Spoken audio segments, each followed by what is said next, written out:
আসসালামু আলাইকুম। নতুন আরেকটা ভিডিও নিয়ে আজকে আমি আপনাদের সামনে হাজির হলাম। তো এটা ছিল ঈদের 3 দিন পর, ঈদের 2 দিন না ঠিক আছে, ঈদের 3 দিন পর। তো ওদেরকে নিয়ে গেছিলাম আমাদের বাসার থেকে কিছুটা দূরে একটা জায়গা, ওইখানে ঘোরানোর জন্য।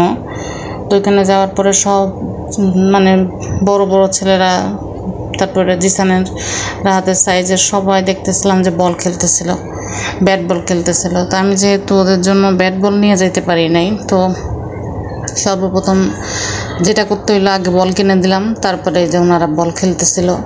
তো এখানে পুরোটাই বালি ছিল, কিন্তু এখানে যাওয়ার পরে যে সমস্যাটার সম্মুখীন হই সেটা হলো এখানে ভূতের বাড়ি নামক একটা জায়গা আছে, যেখানে জিসানরা বলছিল যে ঢুকবে। তো আমিও বললাম ঠিক আছে ঢুকি, দেখি কেমন লাগে ওইখানে। তো এখানে ঢোকার পরে জায়গাটা এত বেশি বিব্রতকর পরিস্থিতিতে আমরা পড়ে গেছিলাম যে ভিতরে খুবই বেশি গরম ছিল।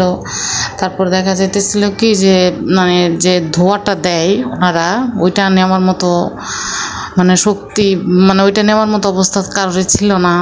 আর জিসান রাহাত তো খুব বেশি ভয় পেয়ে গেছিলো। বেশিক্ষণ না, উঠতে গেলে ওরা 5 মিনিটের মতো ছিল ওইটার ভিতরে।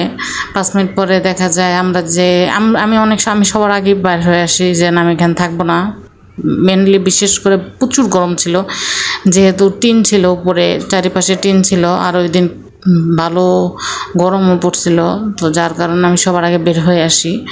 তারপরে 5 মিনিটের পরে দেখি যে ওইখানে আমরা যে বাচ্চারা সহ সবাই মিলে যে আমরা প্রায় 7-8 জন ছিলাম, 7-8 জন আরও বেশি ছিলাম, 8-9 জন ছিলাম। তারা সবাই একসাথে বের হয়ে চলে আসছে। জিসানের আব্বু জিসানের রাহাতরে নিয়ে আসছে, আর ওরা 4-5 জন একসাথে বের হয়ে আসছে যে ওইটার ভিতরে থাকা সম্ভব না, কারণ প্রচুর পরিমাণে গরম, হিট বেশি ছিল। তারপরে ছিল হচ্ছে ধোঁয়া, প্রচণ্ড ধোঁয়া ছিল, এখানে ধোঁয়া দিতেছিল ওনারা। তারপরে ভূত আসতেছিল, ওরা নাকি খুব বেশি ভয় পাইছে। তো ওইটার পরের থেকে দেখা গেছে আমার ছোটো ছেলেটার জ্বর চলে আসছে, এত পরিমাণ জ্বর আসছে বলার বাইরে। যে এটা কি ভয় পাইয়া জ্বর আসছিল কিনা আমি সঠিক জানিও না, বলতেও পারবো না। তো দেখেন আমার ছেলেরা কি সুস্থ ছিল, 2টা ছেলে আলহামদুলিল্লাহ ভালো সুস্থ ছিল। ওরা খেলাধুলা করতেছিল, খুব ভালো মজাই করতেছিল। বাট কোন পাগল আমার ধরছিল আল্লাহ জানে, যে ওদের কথা শুনে আমি ওটার ভিতরে ঢুকাইলাম, নিয়ে গেলাম। তো এখানে প্রত্যেকটা রাইডই ছিল কিন্তু ভালো, একটু বেশি রিস্কি ছিল রাইডগুলা। তো 2-3টা ছিল নর্মালি। পরে চিন্তা করে দেখলাম কি যে ওইখানে না যায় যদি আমরা ওই নর্মাল রাইডগুলোতে নিতাম তাও ভালো ছিল, আর একটা আনন্দ করতে পারতো। বাট ওইটার মধ্যে ঢোকার পরে ওরা খুবই অসুস্থ হয়ে গেছিলো, খুবই। এই যে আসার পরেও বারে বারে দুর্বল হয়ে যেতেছিলো, হাঁটতে পারতেছিল না, করতেছিল না। বাট ওইখানে তো যখন খেলা করতেছিল নর্মালি ভালোই ছিল, কিন্তু বাসায় আসার পরে ওর জ্বর শুরু হয়ে গেছে। আজকে প্রায় এই নিয়ে আমি যে আজকে ভয়েস দিতেছি, এটা তো গতকালকের কাহিনী ছিল। তো আজকে 2 দিন ওর জ্বর কমতেছে না।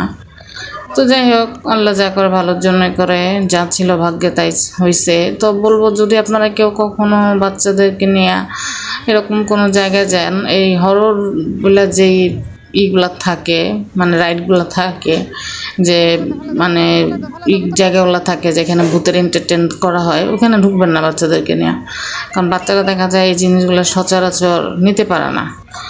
তো আমি এক মনে ভাবছিলাম যে না, ওদেরকে নিব না, ওদেরকে ঢুকাবো না এখানে। তারপরে আবার ওদের কথা শুনে, ওদের জোরাজোরি শুনে, না ভয় পাবো না কি মনে করলাম, টিকিট কাটলাম। এখন নিজের উপরে নিজে বেশি রাগ হইতেছে। যেমন 2টা সুস্থ বাচ্চাই ছিল, জিসানও খুব ভয় পাইছে, রাত্রে ঘুমানোর পরে দেখা যায় কাঁপা ওঠে। তো যাই হোক, আল্লাহ ভরসা। যদি আজকের ভিডিওটা ভালো লাগে অবশ্যই একটা লাইক করবেন, কমেন্ট করবেন, সাবস্ক্রাইব করে আমার চ্যানেলটার পাশেই থাকবেন। আল্লাহ হাফেজ।